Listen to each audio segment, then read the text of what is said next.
अरे ठीक है उनके निषेध होगा कि सरपंच आए जाए है काम करे है आए नहीं आए। हाँ तो नहीं कितना महीना कितना बार आइए महीना में कितनी बार आइए पता है तो जाएंगे भाई सरपंच साहब भी आ जाए जनपद सदस्य भी आ जाए जिला पंचायत भी आ जाए विधायक भी आ जाए। अरे तुमने कभी देखियो महन धोएगी देखिए दादा महन धोएगी जी सांसद है ठीक है पूरी लोकसभा में यही है मैं बोले गाँव शामिल है मैं बोले ये जितने अपने सांसद थे वे उपस्थित देवास शाजापुर लोकसभा के मतदाताओं को क्या अपील करना चाहेंगे आप? मैं इस मौके पर ये अपील करना चाहूँगा कि 10 साल से केंद्र में भारतीय जनता पार्टी की सरकार है और 18 साल से 20 साल से मध्य प्रदेश में भी भारतीय जनता पार्टी की सरकार है।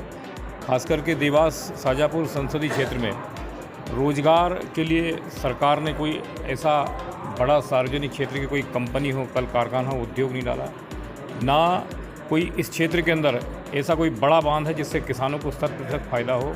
तो मैं लोगों से यही अपील करना चाहता हूं कि ये जुमलेबाजी वाली सरकार है और समाज में भाईचारा ख़राब करके हिंदू मुसलमान में समाज को बांट करके झूठ बोल करके इन लोगों ने वोट दिया है। इस बार मतदाता समझ चुका है और निश्चित रूप से भारतीय जनता पार्टी के पक्ष में मतदान नहीं होगा, कांग्रेस पार्टी के पक्ष में मतदान होगा। और हमारे आदरणीय जो प्रत्याशी है जो मिलनसार है और उनका राजनीतिक पृष्ठभूमि रही है उनके परिवार की, निश्चित रूप से लोग उन्हें पसंद कर रहे हैं और हमें अपार जन समर्थन मिल रहा है। इस बार कांग्रेस पार्टी जीतेगी, ये हमारा। बीजेपी 400 पार का नारा लगा रही है। पहले राउंड में चुनाव हुआ तो उनको समझ में आ गया कि पहले राउंड में भारतीय जनता पार्टी हार रही है और मैं आपसे कहना चाहता हूं कि केरल और तमिलनाडु में उनका खाता नहीं खुलेगा, आंध्र प्रदेश में एक सीट नहीं आएगी, कर्नाटक और तेलंगाना में कांग्रेस की सरकार है, वहां पर कांग्रेस पार्टी की सीटें बढ़ेगी, बंगाल में भारतीय जनता पार्टी को दीदी और कांग्रेस मिलकर के रोक रही है, कांग्रेस की सीटें बढ़ेगी।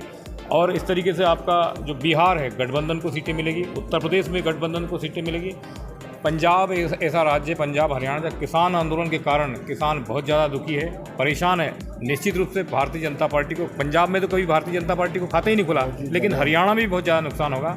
केवल हिंदी भाषी राज्य इसमें कुछ सीटें मिलेगी और मेरा ऐसा मानना है कि 200 पार भी बहुत मुश्किल है। ईवीएम पर कुछ कहना चाहेंगे जी? ईवीएम पर मैं सुप्रीम कोर्ट ने सारी जो मांगे थी वो खारिज कर दी। मैं आपसे कहना चाहता हूं कि दुनिया के किसी भी देश में ईवीएम से चुनाव नहीं होता। जिन देशों में ईवीएम की इजाद किया है, आविष्कार किया है, खासकर जापान है, अमेरिका है, वहाँ चुनाव नहीं होता है। अभी अमेरिका में पिछली बार चुनाव हुआ मतपत्र से चुनाव हुआ, अभी पाकिस्तान में बांग्लादेश में चुनाव हुआ मतपत्र से चुनाव हुआ। तो लाख कोशिश हम लोग कर रहे हैं, विपक्षी लोग कर रहे हैं कि ये मशीनें बंद होना चाहिए। फिर मतलब सरकार को ऐसी कौन सी चिंता है, ऐसी कौन सी मतलब उनसे ज़्यादा फ़ायदा है कि वो उसको ईवीएम को बंद करना नहीं चाहते।